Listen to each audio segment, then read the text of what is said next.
마가복음 8장 27절에서 36절 말씀까지. 찾으셨죠? 교독합니다. 예수와 제자들이 빌립보 가이사랴 여러 마을로 나가실새 그래서 제자들에게 물어 이르시되 사람들이 나를 누구라고 하느냐?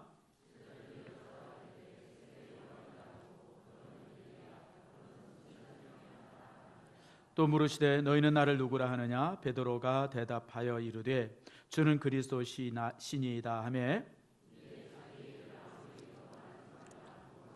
인자가 많은 고난을 받고 장로들과 대제사장들과 서기관들에게 버림받아 죽임을 당하고 사흘 만에 살아나야 할 것을 비로소 그들에게 가르치시되 예수께서 돌이키사 제자들을 보내시며 베드로를 꾸짖어 이르시되 사단아 내 뒤로 물러가라 내가 하나님의 일은 생각하지 아니하고 되려 사람의 일을 생각하는도다 하시고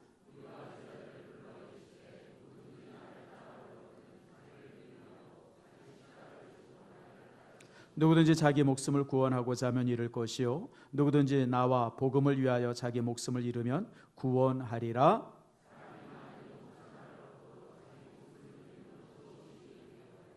아멘. 기도하겠습니다. 하나님 감사합니다. 오늘 이 시간 주의 말씀을 우리가 함께 나눕니다. 주님께서 이 시간 직접 우리에게 임하셔서 주께서 말씀하시는 놀라운 축복 경험케 해 주시옵소서. 말씀을 들을 때마다 우리의 가슴이 뛰게 하시고 말씀을 들을 때마다 우리의 삶의 문제가 해결되게 하시며 특별히 하나님의 말씀은 성령의 검이며 운동력이 있음을 우리가 믿사오니 그 말씀이 우리 속에 임함으로 우리의 모든 육신의 질병이 치유되어지는 놀라운 기적을 경험케 해 주시옵소서. 듣는 우리 모든 성도들 사람의 귀로 듣는 것이 아니라 정말 성령의 감동 안에서 말씀을 들음으로 말씀을 전하고 듣던 모두가 충만한 은혜 안에서 전하고 들을 수 있도록 복을 내리워 주시옵소서. 주 앞에 감사드리며 예수님의 이름으로 기도드립니다. 아멘. 전주의 본문의 말씀을 통해서 우리가 이제 여름이 어떤 계절인가라고 하는 걸 여러분들과 함께 나눴습니다. 여름이라고 하는 단어는 열다라고 하는 동사의 명사형이다. 그래서 열다 그것이 동사가 되면서 열음 그것이 이제 여름이 되어진 겁니다. 그래서 여름은요 지치고 이렇게 포기하고 쭉 처져 있는 계절이 아니라 여름은 가장 중요하게 열매가 무르익고 열매가 결실을 맺는 계절이 여름입니다. 그러므로 여름을 무료하게 지내서는 안 되죠. 여름은 저 영적으로나 또 삶의 많은 부분들 속에서 살찌워지는 축복의 계절로 여러분 보내기를 바랍니다. 오늘 주님께서는 제자들과 함께 이렇게 이제 쉬시러 가이사랴에 가셔서 이제 그들에게 이제 이렇게 놀랍게 신앙적인 이런 지침들을 주고 또 이제 여러 가지 일들을 하셨음을 보면서 이제 우리가 어떻게 여름을 보내야 되는가라고 하는 것 말씀을 나눴습니다. 특별히 전주에 이제 우리 믿음의 사람들은 이제 일해야 된다라고 하는 거 여러분에게 말씀을 드렸어요. 여러분 우리 신앙의 사람들은요 또 이 땅에 있는 모든 사람들은 일을 통해서 자신의 존재의 가치, 의미를 찾게 되어집니다. 일하지 않고 쉬면 좋을 것 같죠? 그런데 여러분 일하지 않고 쉬면요 무료해지고요 스스로 자기 존재에 대한 가치를 잃어버립니다. 그래서 사람은요 일하는 존재로 태어났고 일함을 통해서 자기의 존재의 가치를 깨달을 수 있습니다. 그래서 일은 사명입니다. 일은 사명입니다. 그런데 하나님께서는 일만 하라고 만들어주지 않았어요. 일을 더 잘하고 일을 힘있게 하기를 위해서 쉼의 시간들을 우리에게 주셨습니다. 그래서 창세기 2장 말씀을 통해서 쉼이라고 하는 것의 의미가 무엇인가 라고 하는 거 말씀을 나눴어요. 그래서 쉼이란 여러분 하나님께서 우리에게 주신 축복이고 쉼이란 하나님께서 주신 거룩함이다 라고 하는 거 말씀을 나눴습니다. 그래서 여러분 일을 열심히 하고 또 쉼을 통해서 다시 또 우리 일할 수 있는 힘들을 부여받고 이것이 계속되어지면서 우리 인생이 만들어지는 겁니다. 그래서 인생은요 일과 쉼, 쉼과 일 두 것이 교차되어지면서 우리가 더 하나님 안에서 또 우리의 삶에서 이제 풍성한 모습을 갖게 되어진다라고 하는 거 말씀을 드렸습니다. 오늘 이제 쉼에 대한 자세한 내용들을 좀 더 여러분들과 함께 나누려고 합니다. 한 3년 된 것 같아요. 신문에서 제가 참 재미있는 기사를 하나 읽었습니다. 어떤 젊은 부부가 애 둘을 데리고 세계 여행을 출발한다라고 하는 그런 기사였었어요.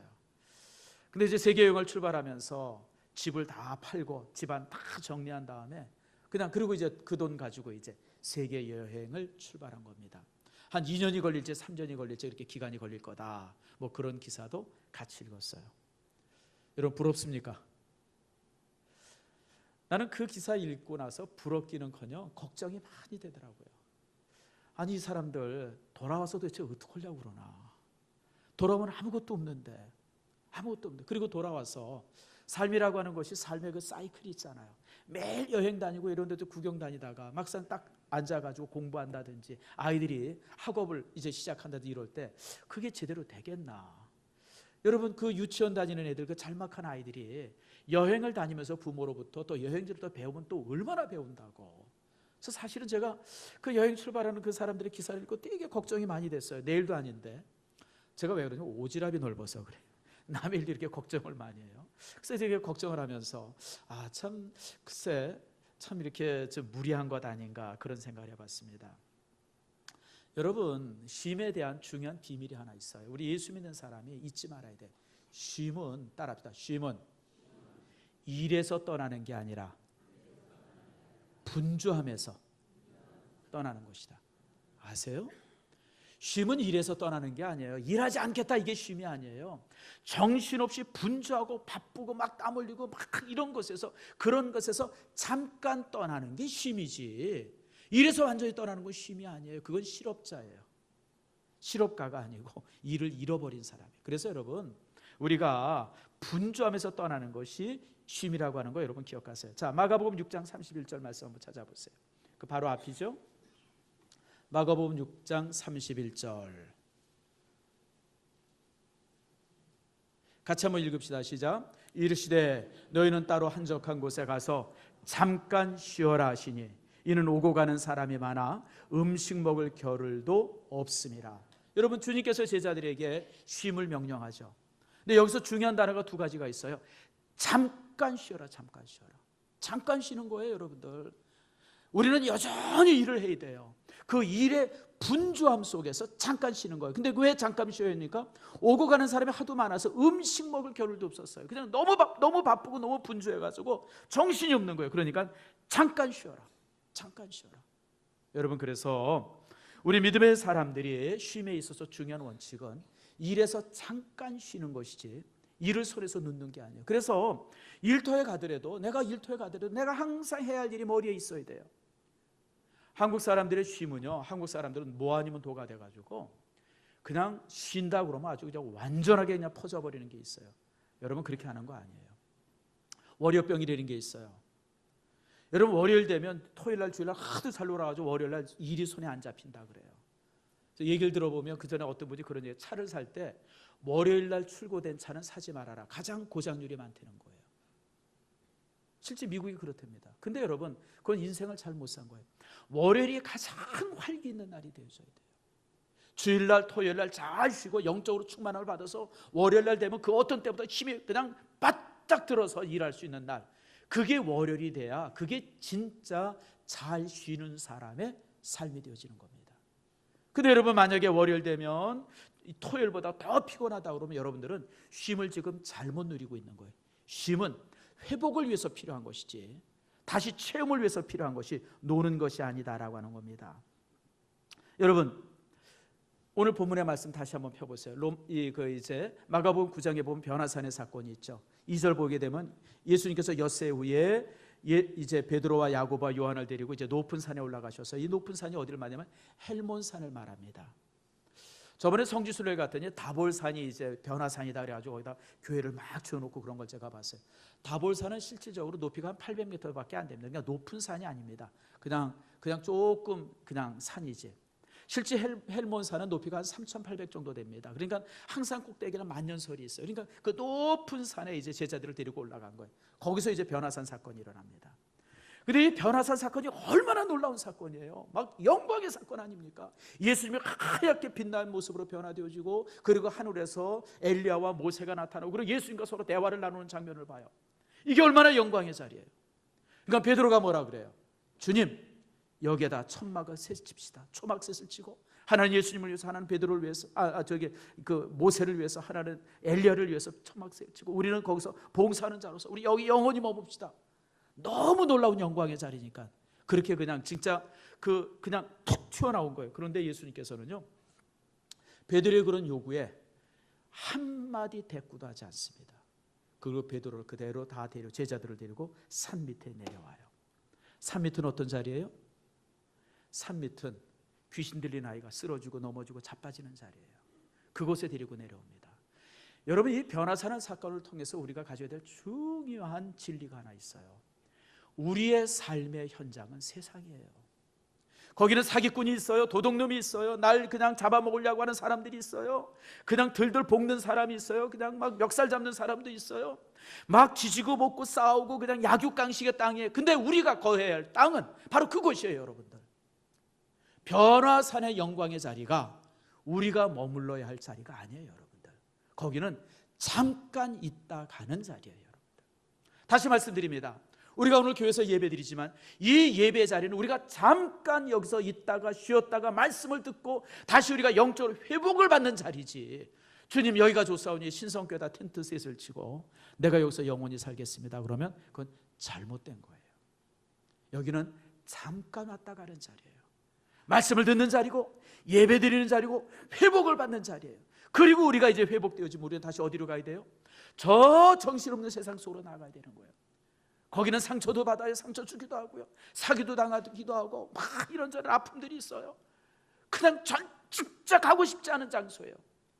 그런데 그 진짜 가고 싶지 않은 그 장소가 내가 살아야 될 장소예요. 여러분 기억하시길 바랍니다. 세상이 내가 살아야 될 장소지 거룩한 장소가 내가 살아야 될 장소가 아니에요.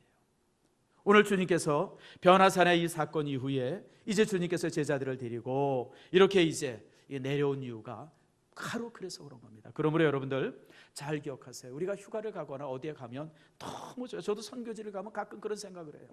얼마 전에 제가 이제 민다나오 갔다 오지 않았습니까? 거기서 선교사들의 사역을 보면서 너무 좋다. 여기 몇 주 더 있었으면 좋겠다. 그런 생각이 있어요. 근데 거기 몇 주 더 있으면 뭔 일이 있을까요? 우리 교회 보면 책상이 옮겨졌어요. 딴 사람 책상에 와서 있을지 몰라요. 그러니까 제가 금요일 되면 무슨 수를 써서라도 와야 돼요. 내 책상 지키기 위해서. 여러분 그게 인생이에요. 여러분 선교지가 너무 좋고요, 휴가지가 너무 좋아도요, 거기서 오래 머무르면 안 돼요. 그러면 삶이 흩어집니다. 제가 자전거 얘기를 2주 전에 했어요. 근데 누구한테 연락이 왔대요. 목사님 그 자전거 싸게 파는데 전화번호 좀 달라고. 전화번호는 제가 몰라요. 오면 내가 안내는 해줄 수 있는데. 근데 여러분 자전거 타는 게 어때요? 자전거를 열심히 타다가 지쳐요. 지치면 어떻게 해야 됩니까? 지치면 천천히 가는 거예요. 그래야 회복이 되지. 지친다고 해서 아이고 힘들어서 자전거 세워놓고 탁 퍼지면요, 20-30분 퍼지면요, 앞사람 절대 못 따라갑니다. 지치면요 천천히 가면서 힘을 다시 한번 회복하고 주축하면서 다시 가야지. 삶이 그래요.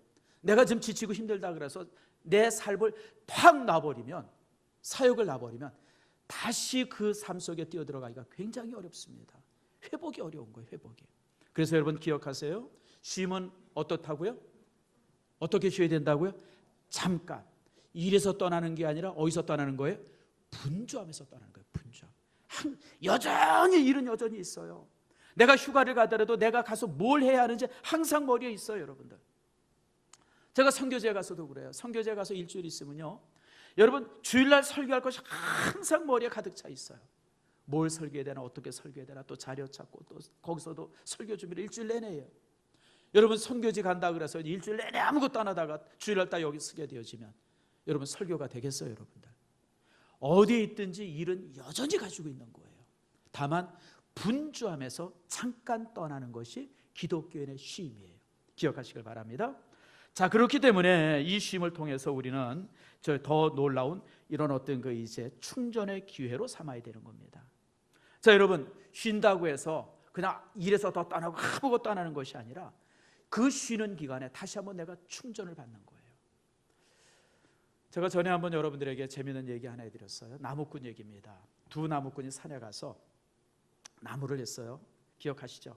열심히 나무를 잘랐어요. 그리고 둘이 경쟁을 하는 겁니다. 한 친구는 이기기 위해서 그냥 새벽부터 저녁까지 그냥 1시간도 안 쉬고 그냥 일하는 거예요. 열심히. 근데 한 친구는 1시간 일하고 10분 쉬고 1시간 일하고 놀면서 일하는 거예요. 자, 여러분, 끝났는데 누가 더 많이 했어요? 노는 친구가 더 많이 한 거예요. 노는 친구가. 왜 많이 했어요? 노는 친구가 뭐라 그러냐면요, 나는 쉬는 시간에 도끼 날을 갈았어. 무딘 도끼 가지고 아무리 나무를 때린다고 해서 그게 쉽게 넘어갑니까? 근데 이 친구는 쉴 때마다 도끼 날을 가는 거예요. 쉴 때마다. 그러면서 나무를 할 때 훨씬 더 능률적으로 한 거죠. 일이 그래요, 여러분. 우리가 쉼이라고 하는 것은 쉬는 게 아니라 도끼 날을 가는 시간이에요. 여러분의 삶에 다시 체험을 얻고 여러분이 다시 힘을 얻고 무엇인가 그 쉼을 통해서 더 이렇게 어떤 이제 영적으로나 정신적으로 회복의 기간을 갖는 것, 그것이 바로 쉼이죠. 오늘 주님이 그러셨어요. 여러분, 예수님께서 제자들을 데리고 산에 올라가셔서 야, 그냥 푹 쉬고 우리 닭이나 삶아 먹자, 복날이니까. 여러분, 그러지 않으셨어요, 여러분? 주님께서 제자들에게 신앙을 점검하는, 뭐라고 점검해요? 베드로야, 너는 나를 누구라 하느냐? 이거 왜 물어봤을까요? 여러분, 베드로는 이미 예수님에 대해서 하나님이라고 하는 것을 고백한 사람 아닙니까? 예수님께서 베드로를 부를 때 주여 나는 죄인입니다, 나를 떠나시옵소서. 예수님으로부터 부름을 받을 때 이미 베드로는 예수님이 누군지를 알았어요, 여러분들. 또 여러분, 예수님의 그 사역을 통해서 알았어요. 그런데 예수님께서 산에 올라와서 다시 한번 베드로에게 신앙을 점검하잖아요. 이게 왜 그런지 알아요? 우리가 교회 안에서나 이런저런 일에 있어서 열심히 일하다 보면 내가 뭘 하는지 잘 몰라요. 제가 교회 봉사하는 분들 이렇게 볼 때마다 그런 일이 있어요. 처음에는 하나님의 일이고 또 이제 교회 일이라고 해서 막 열심히 하는데 한참 일하다 보면 하나님의 일이라는 걸 까맣게 잊어버려요. 그냥 내일이 돼버려요. 내일. 그러다 보면 갈등도 하고 서로 간에 마음상함도 있고 막 그래요. 이게 왜 그래요? 왜 교회 일 하다가 마음상함이 있는지 아세요? 그게 하나님의 일이 아니라 교회 일이 아니라 내 일이 돼버렸어요. 내 일이. 제자들이 그랬어요. 제자들이 예수님 옆에서 이제 주님과 함께 일하면서 막 그러다 보니까 사람들에게 하도 시달려요. 그냥 뭐 예수님의 떡 나눠줄 때는 그냥 서빙하는 일 열심히 해요. 병 고치러 오는 사람이 있으면 일렬로 줄 서가지고 예수님한테 한 명 한 명 오게 해요. 예수님이 설교하면 조용히 시켜요. 조용히 하라고. 그러다 보면 내가 뭔지를 몰라요. 뭘지 몰라요.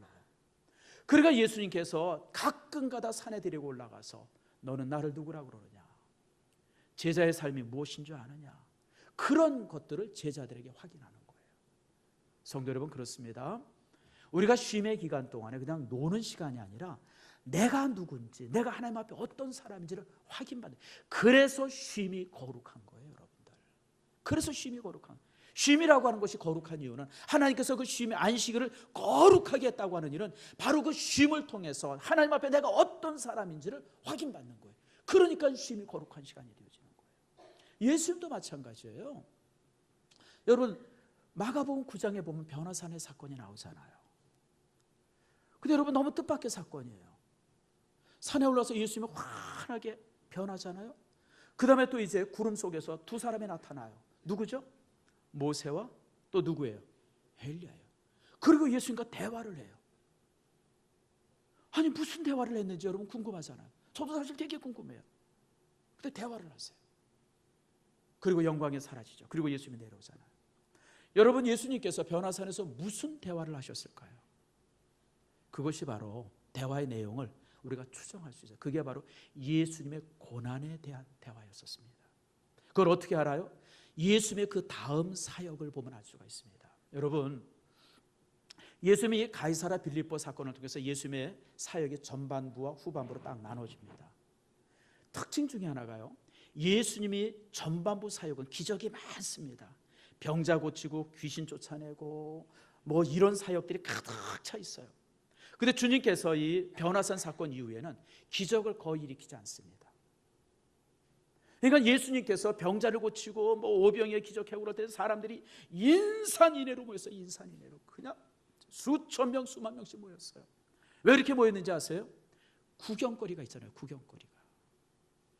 볼 게 있잖아요. 막 앉은 배가 일어서고 소경이 눈을 뜨고 말입니다.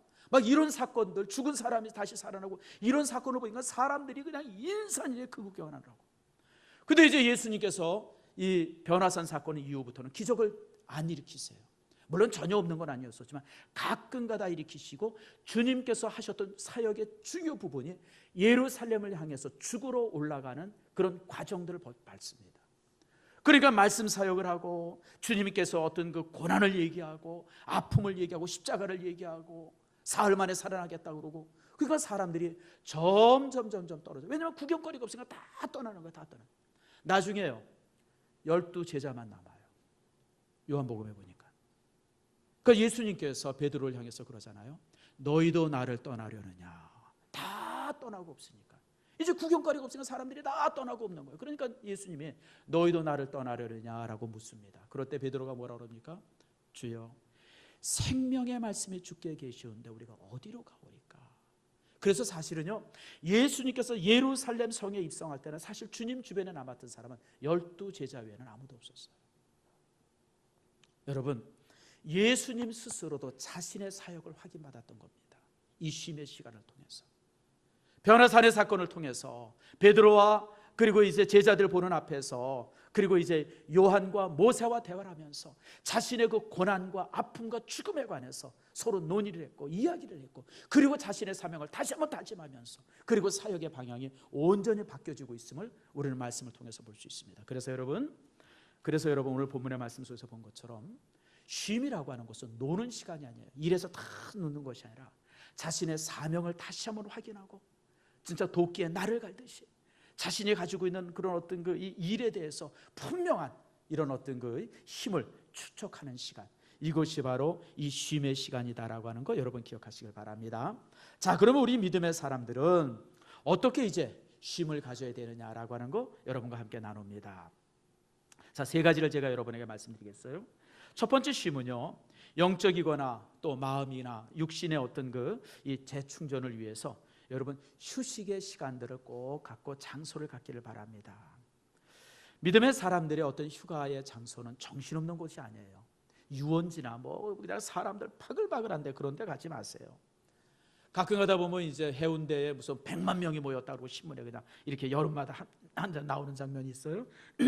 그런 곳에 가지 마세요. 눈 버려요. 그저 지나가는 사람 하도 쳐다보느라고 그냥 눈 찢어지니까 그런 데 가지 마시고, 해변을 가더라도 조용한 데 가세요. 계곡을 가더라도 사람 없는 데 조용한 데 가세요. 그곳에 정말 하나님의 창조를 바라보고 하나님께서 세상을 얼마나 잘 만드셨나, 이런 부분들을 한번 경험해 보길 바랍니다. 특별히 여러분 재정적인 여유가 있으면 해외여행도 좋습니다. 여러분 해외여행이 사치라고 생각하지 마세요. 하나님께서 대한민국도 아름답게 만드셨지만 세상에 이쁘게 만든 곳이 너무 많습니다. 그걸 무슨 여러분들 이게 무슨 뭐 이렇게 그 이제 사치라고 생각하지 마세요. 나는 우리 성도들이 가끔가다 여유 있고 그러면 해외여행도 좀 다녀오고 그러는 거 참 좋다고 봐요. 그래서 어디 멀리 갔다, 어떤 분이 뭐 스페인 갔다 왔다 그러면 속으로 되게 부러워요. 아이고야, 어떻게 거길 다 갔다 왔나. 여러분 사실 우리가 그런 거 보고 싶은 게 많잖아요.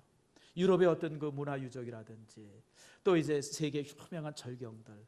제가 얼마 전에 TV에서 잠깐 이렇게 영상을 몇 개 봤어요. 죽기 전에 꼭 가봐야 될 곳 100곳 많기도 해요. 100곳을 가봐야 되는데 저걸 다 언제 가보나. 그리고 한 몇 군데 이렇게 영상으로 보여주는데 너무 이쁜 곳이 세상에 많더라고요. 여러분 그것을 가는 것을 낭비라고 생각하지 마세요. 하나님께서 내 삶에 주신 축복들이에요. 여러분 그것들 누리세요. 여러분들 조금 힘들더라도 여러분 누릴 수 있기를 바랍니다. 특별히 그러기 위해서 좋은 것이 있어요. 뭐냐면 우리 교회에서 파송한 선교사들입니다. 여러분 우리 교회에서 11가정을 파송했잖아요. 태국에 있죠, 캄보디아에 있죠, 또 중국에 있죠, 인도네시아에 있죠, 대만에 있죠, 우즈베키스탄에 있죠. 우리 선교사들 많은 곳이 있어요. 여러분 그분들 연락해서 그분들과 함께 2, 3일, 3, 4일쯤 지내세요. 물론 패키지 여행보다 돈은 좀 많이 들 수 있어요. 근데 여러분 그분들이 하는 사역지들 같이 돌아보고 또 선교에 대해서 다시 한번 의논해보고, 그리고 다시 또 이제 또 가면 뭐 선교지만 돌아봅니까? 목사님 여기 좋은 곳 있습니다. 집사 여기 한번 가봅시다. 그래가지고 참 그 지역에 가장 이쁜 곳을 안내해 주잖아요. 여러분 그런 것이 얼마나 이뻐요. 얼마나 좋습니까? 제가 한 5년 4년 된 것 같아요. 패키지 여행을 우리 집사람이랑 같이 갔어요. 결혼 20주년 기념으로. 그래서 이제 저 태국에 이제 패키지 여행을 하던데 난 지금 생각해도 왜 그렇게 가게를 많이 데려가는지. 그냥 오전에 잠깐 보여주고 오후에 점심 먹고 나면 그냥 가게, 그냥 뭐 진주 가게, 무슨 뭐 라텍스 가게, 그냥 무슨 가게 무슨 가게. 아, 그것도 돈 있는 사람이라서 저 우리 같이 돈 없는 사람 쭈비쭈비 서서 왜 또 우리한테 성질을 그렇게 내는지. 난 그 이후, 그 경험 이후부터는 제가 패키지 여행을 안 갑니다. 갈 여유도 없고 갈 시간도 없고 그 다음부터는 제가 안 가요. 물론 이제 요즘에는 이제 많이 바뀌었다 그래요. 많이 바뀌었다 그러는데 여러분, 사실은 패키지나 이런 데 여행보다 제일 좋은 것은 선교지 찾아가는 게 제일 좋습니다. 가서 선교사들과 좋은 시간, 그리고 여러분들이 가서 그 선교사들과 하루 이틀 3, 4일 같이 있어줄 때 선교사들이 얼마나 힘을 얻는지 몰라요. 선교사들이 얼마나 외롭습니까? 얼마나 힘들어요. 여러분, 사역을 마음대로 할 수 있어요. 설교를 마음대로 할 수 있어요. 한국말을 마음대로 할 수 있어요. 그런 곳에 여러분들이 가서 며칠간 같이 있어주고 또 맛있는 것 좀 이렇게 대접해주고 또 사역하는 것들 이렇게 가서 이제 확인도 좀 해보고, 여러분 얼마나 힘이 됩니까? 그러므로 여러분들 이런 해외여행들 기회가 있으면 여러분들 마음껏 누릴 수 있기를 축복합니다. 특별히 여러분 부부여행도 좋지만 가족여행이 더 좋습니다. 자녀들이 크면 부모랑 잘 안 다니려고 그러니까 지금 어렸을 때 여러분 자녀들이랑 같이 좋은 추억을 심어주세요. 자녀에게 줄 수 있는 최고의 유산이 좋은 추억입니다. 돈보다 더 중요한 것이 추억이에요. 여러분들 평생 살아가면서 아버지와 어머니와 함께 나눴던 어떤 여행에서 갔었던 어떤 그 좋은 즐거움들, 그런 것이 자녀의 마음속에 남길 수 있는 평생의 추억거리고 그것이 여러분들 유산이 된다고 하는 거 기억하시길 바랍니다. 그래서요, 여러분들 이렇게 어떤 장소라든지 시간을 가지고 여러분들 여행이나 이런 건 결코 낭비가 아닙니다. 그것을 통해서 여러분들이 삶의 폭도 더 넓어지고요, 그리고 또 하나님께서 만드셨던 세상에 대한 이런 여러 가지들을 이렇게 보면서 더 참 이렇게 신앙적으로 든든해질 수 있는 기회를 갖고요, 특별히 선교사들을 만남으로 인해서 더 큰 영적인 그런 어떤 그 체험을 얻을 수 있어요. 두 번째로 여러분들 영적인 재충전을 위해서 영적인 곳, 다시 말하면 신령한 곳을 찾을 수 있다고 하는 거예요. 누가복음 그리고 5장에도 그렇고요, 또 이제 우리가 읽은 마가복음 6장 말씀에도 있는 것처럼 항상 예수님은 한적한 곳에 가셨어요. 한적한 곳. 한적하다고 하는 말이 뭡니까? 조용한 곳이에요. 사람이 없는 곳이에요. 번잡하지 않은 곳입니다. 자신의 내면을 돌아보고 하나님과 깊은 교제를 나눌 수 있는 그런 곳이죠. 여러분, 우리가 일을 하다 보면 굉장히 영적으로 피곤할 때가 있어요. 그리고 직장에서 굉장히 짜증이 나고 일이 손에 안 잡히고요, 아무것도 아닌 일에 그냥 막 이렇게 힘들고 버겁고 막 이럴 때가 있어요. 왜 그런지 아세요? 일이 많아서가 아니에요. 탈진이 돼서 그래요. 일이라고 하는 것은 뭔가 새로 채워지고 채워지는 힘으로 또 일해야 되고 이것이 항상 번복되어야 되는데 채워지는 것은 없고 그냥 막 소진만 되니까 짜증이 나는 거예요. 그래서 항상 이렇게 채워지고 일해야 되고 채워지고 일해야 되고 이것이 번복이 돼야 돼요. 제가 어렸을 때 저희 집에서 이제 농사를 졌었어요. 논에다 이제 모내기를 했어요. 근데 제가 이제 그 모내기 지금도 기억나네. 그때 한 4학년 때, 초등학교 4학년 때 같아요. 우리가 이제 논 팔고 이사가기 그렇게 이제 5학년 때 그랬으니까 4학년 때 이제 제가 이제 가가지고 이렇게 그 모짜리 잡는 거 있죠. 이렇게 줄 잡는 걸 제가 좀 했어요. 근데 줄 잡는 걸 제가 이렇게 하면서 얼마나 화가 나는지 몰라요. 왜냐하면 도대체 이 어른들이라는 사람들이 와서 일은 안 하고 그냥 마냥 놀아요. 마냥 놀아. 잠깐 와서 일하고 새참 먹고, 잠깐 일하다가 점심 먹고, 점심 먹으면 또 막걸리 한 잔 먹고 또 자야 돼요. 자고 나서 잠깐 일하다가 또 곁들이 먹고, 또 이거 실질적으로 하루 종일 일한다고 해서 먹는 시간이 반이고요, 일하는 시간은 반도 안 되더라고요. 그래서 뭐 이렇게 일하나. 그래서 제가 모내기를 한번 해봤는데요, 10분을 못 하겠어요. 그게 그렇게 힘들더라고요. 그러니까 모내기를 하루 종일 하려면 먹는 시간이 4번 5번 돼야 되더라고요. 그래야 그게 모내기가 하루가 되더라고요. 일이 그렇습니다. 우리가 열심히 일하고 많이 일하려면 더 많은 쉼의 시간, 더 많은 이 체험의 시간들이 필요한 거예요. 그래야 짜증나지 않고, 그래야 힘들지 않고, 그래야 탈진되지 않는 거예요. 그래서 여러분, 일을 많이 해서 탈진되는 것이 아니라 체험을 받지 못해서 탈진되는 거예요. 지혜로운 사람은 일을 많이 합니다. 많이 하는 만큼 쉬는 시간들, 채우는 시간들을 많이 가져요. 전에 한번 제가 어디 책을 읽었어요. 그 스튜디오스가 쓰신 꽤 오래된, 꽤 몇 년 된 것 같아요. 그분이 책을 한 권 썼는데 거기 아주 재미난 글이 하나 실렸더라고요. 그 1등석을 탄 사람들에 관한 이야기인데 1등석을 탄 사람은요 몇 가지 특징이 있답니다. 1등석에 탄 사람들은 항상 책들을 많이 갖고 탄대요. 책들을. 그래서 비행기 타고 내리면서 그 긴 시간에 책들을 그렇게 많이 읽더래요. 또 1등석에 탄 사람의 특징은 볼펜을 빌려 다니는 사람이 한 명도 없답니다. 뭐 써야 하고 일 있으면 다 필기도구 가져서 그 필기도구를 항상 쓰대요. 근데 3등석 이코노미 탄 사람은 그냥 다 볼펜 빌려. 1등석에 탄 사람은 1등석에 탈 자격이 있대요. 그러니까 1등석을 탄다는 거예요.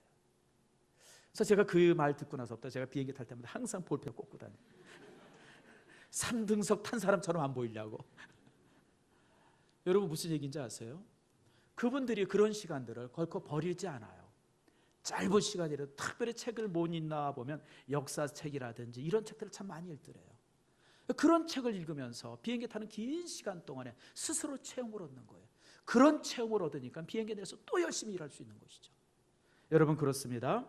여러분 이런 모습 속에서 항상 체험을 얻기를 바랍니다. 엘리야가 그랬잖아요. 엘리야가 얼마나 대단한 사람입니까? 근데 여러분 3년 반 동안 아합이랑 싸우고요. 그 다음에 이제 갈멜산에서 이방인 선지자들 850명과 전쟁을 해서 그 사람들 일순간에 기성강에서 목을 잘라 죽이고요. 이랬던 대단한 사람인데도 불구하고 이세벨의 그 너를 죽이겠다고 하는 그 소식 하나에 그냥 무너지잖아요. 사람은 그렇게 무너질 수 있어요. 종종 신문이나 이런 데 보면 대단한 사람이 무너지는 이 글에 대한 기사들이 종종 있어요. 뭐 대통령의 비서실장 하던 사람이 뭔 잘못을 해가지고 뭐 유명한 프로 선수가 뭔 잘못하고. 저는 그런 장면 이렇게 볼 때마다 제가 항상 느끼는 느낌이 있어요. 사람이 열심히 하다 보면 이렇게 망가지는 수가 있구나. 스스로 자기가 계속 점검받지 않으면 망가져요. 사람은요 망가질 수밖에 없어요. 그래서 여러분들이 하나님을 향해서 열심히 일하면 일할수록 또 이제 직장이나 이런 곳에서 열심히 일하면서 스스로 자신이 망가지지 않기를 위해서 계속해서 공부해야 되고 또 책도 봐야 되고 또 어떤 이 체험의 시간들을 끊임없이 계속해서 가질 때 우리는 무너지지 않습니다. 그러면 여러분들 영적 재충만을 위해서 여러분들 좋은 곳을 찾으세요. 한적한 곳에 가서 기도한다든지 또 기도원이라든지 이런 데 들어가서 성경을 일독한다든지. 여러분 얼마나 좋아요.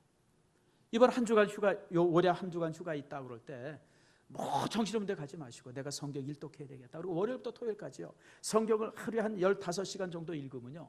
15시간, 14시간 읽으면 딱 일주일이면 일독할 수 있습니다.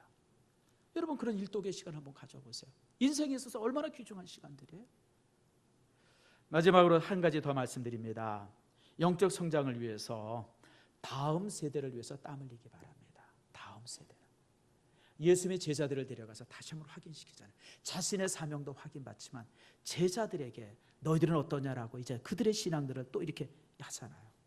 우리 교회가 여름철이 되어지면 수련회가 많아요. 성경학교 모든 교회가 다 대부분이죠. 이럴 때 여러분 아이들을 그냥 다 그 교사들에게 맡기지 말고 여러분들이 가서 교사들과 함께 참여해서 그 일에 함께 해보세요. 가장 좋은 공부는 가르치는 거예요.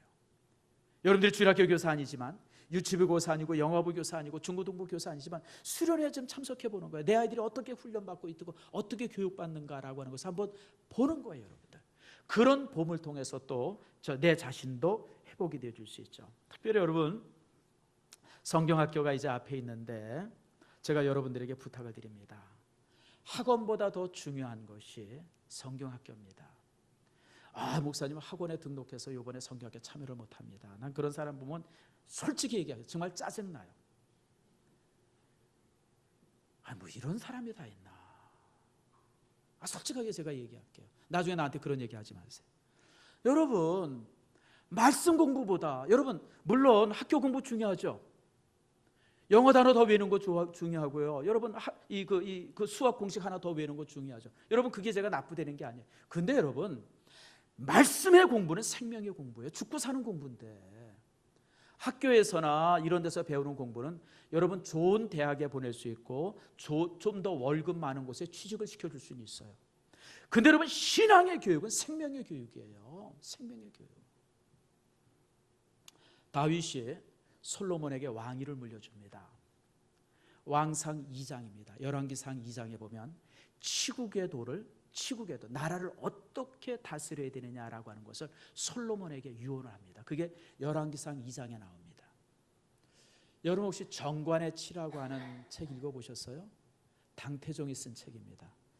저도 읽는다 그러고 아직 그 책을 못 읽었어요. 하도 두꺼워가지고 저거 읽으면 끝까지 가야 되는데 저걸 무슨 수로 다 읽나 싶어가지고 그냥 보고만 있습니다. 아직 못 읽었는데, 정관의 치가 뭐냐면 당태종이 이세민이 나라를 다스리면서 그 당시 이제 옆에 아주 훌륭한 사람들이 많았었잖아요. 무슨 방헐령이라든지 뭐 이런저런 사람들, 그다음에 무슨 뭐 아무튼 대단한 인물들이 그때 당태종 시절에 많이 있었어요. 그 사람들과 같이 대화하면서 이렇게 나라를 다스렸던 그게 이제 정관의 치예요. 그래서 이 정관의 치는 조선시대나 이럴 때 왕이라든지 이런 사람들, 대신들이 읽어야 될 필독 도서 중에 하나였어요. 그게 뭐냐면 치국의 도가 그 안에 다 있기 때문에 나라를 다스린다는 게 얼마나 쉽지 않습니까? 대신과의 관계, 그 다음에 어떤 백성과의 관계, 그 다음에 외교적인 문제, 적국과의 문제, 또 이렇게 가까운 나라, 이런 수없이 많은 일에 대해서 치국의 도가 얼마나 복잡하고 힘들어요.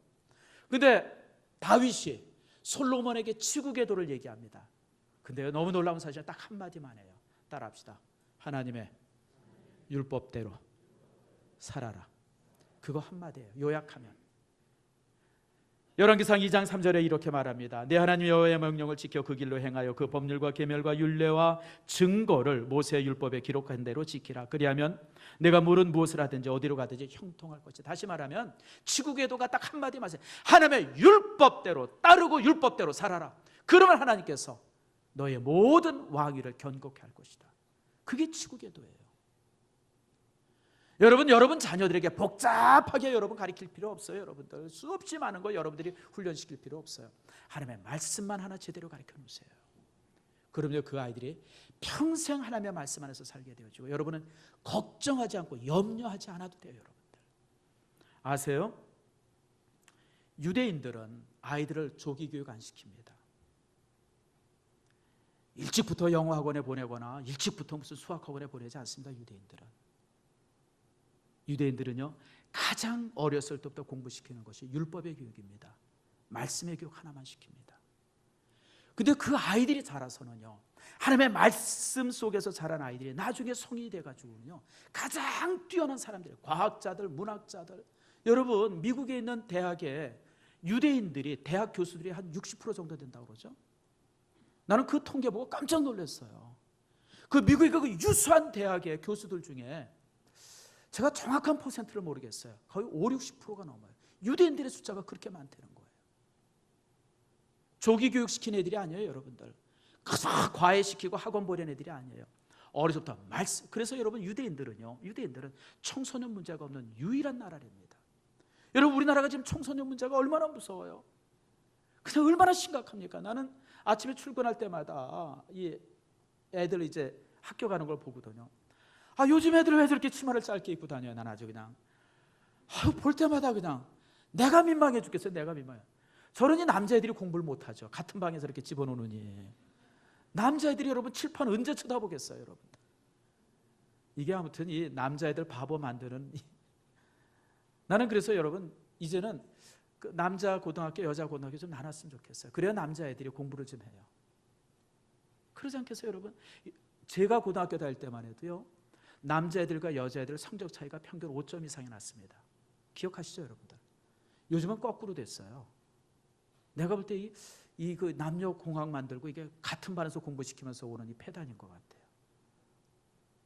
여러분 참 이런 여러 가지 문제들 이게 참 뭐 조금 이렇게 벗어났습니다만은 또 제가 이런 말하면서 이제 목사님 안 그렇습니다 뭐 이럴 분들도 있을 거예요. 근데 내 생각이 그렇다는 거예요. 이거는 근데 여러분 말씀으로 키우면 아이들이 혼란스럽지 않아요.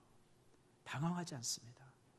유대인 아이들이 말씀으로 키웠으면서 청소년 문제가 없는 것처럼 우리나라도 여러분 아이들을 여러분의 자녀들을 정말 말씀으로 키우면요 여러분 걱정거리가 없는 거예요. 걱정거리가 근심거리가 사라지는. 그러면 여러분들 학원보다 과외보다 더 중요한 것이 여러분 성경학교입니다. 물론 성경학교에서 대단한 것을 가르치지는 않아요. 그러나 여러분들 이것이 차곡차곡 쌓여지면서 여러분의 자녀가 평생 하나님의 사람으로 세워집니다. 그러면 여러분들 그 어떤 것보다 말씀의 교육이 가장 소중하다고 하는 거 다시 한번 기억하시길 바랍니다. 말씀을 맺습니다. 여러분 우리가 휴일을 가지고 영어로 홀리데이라고 그러죠. 홀리데이가 뭐예요? 그냥 홀리 플러스 데이예요. 거룩한 날이 쉼이에요. 이게 왜 쉼이 거룩한 날이 됩니까? 그것은 하나님의 축복이기 때문에 거룩한 날이고요. 그리고 쉼을 통해서 하나님 앞에 내가 다시 세워지기 때문에 거룩한 날인 거예요. 주일이 거룩한 이유는 여러분들이 이처럼 주의 전에 나와서 말씀을 듣고 말씀 속에서 다시 한번 여러분이 세워지기 때문에 이 날이 거룩한 날인 거예요. 노니까 거룩한 날이 아닌 거예요. 여러분 이 쉼의 기간 동안에 정말 여러분들의 삶이 다시 한번 세워지고 다시 한번 열매 맺어지는 축복의 기회를 꼭 갖기를 축원합니다. 참 쉼이란 주님 앞에 나올 때 가능하죠. 그래서 예수님이 수고하고 무거운 짐진 자들아 다 내게로 오라 그랬잖아요. 우리가 정말 수고하고 무거운 짐들 주님 앞에 다 내려놓고 주님과 깊은 교제 시간, 말씀의 시간들, 정말 하나님과 깊은 영적 교제 시간들을 여러분들이 이 여름 시간에 가짐으로 올 한 해를 정말 건강하게 지낼 수 있는 축복의 여러분들 다 되어지기를 축원합니다.